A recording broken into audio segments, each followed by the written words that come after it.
का वर्णन है भागवत में, और लिखा तो बहुत कुछ है। ब्राह्मणों के लिए तो कुछ ऐसा लिखा है कि अब बोलेंगे तो थोड़ा बुरा लगेगा। ब्रह्मैवर्च्यम महिषिणाम च दुग्धम दधी घृतम तथा।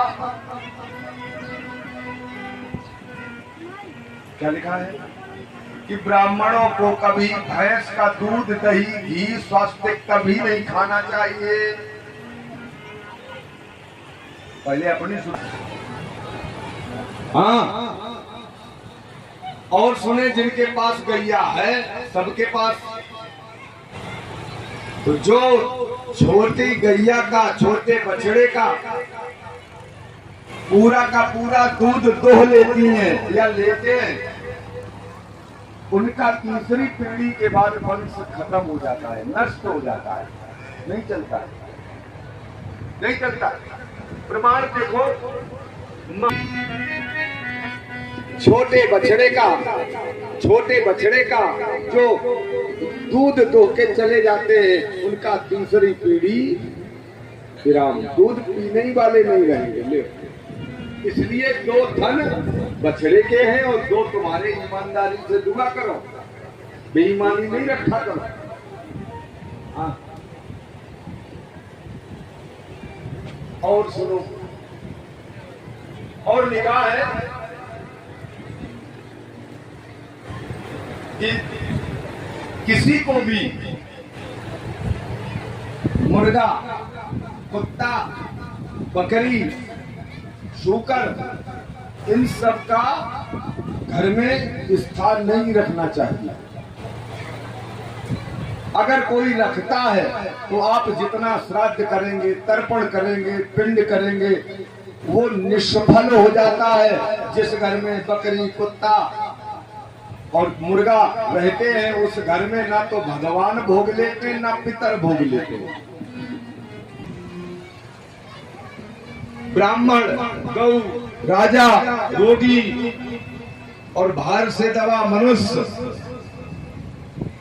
आदि आदि अनेका प्रकार के अनुशासन पर्व में इन लोगों के विषय में तो ये लिखा है कि अगर किसी को लगे कि अब हमारा अंतिम समय आ गया है, तो उसको क्या करना चाहिए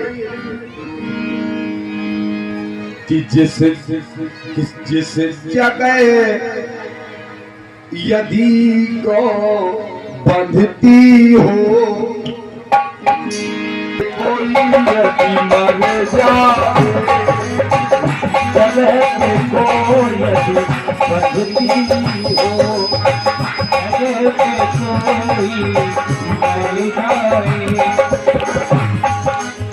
जिस जगह पे गौ माता बन रही हो, उस जगह पे कोई मर जाए, और चाहे कितना भी पापी हो, चाहे चला जाए, चला जाए,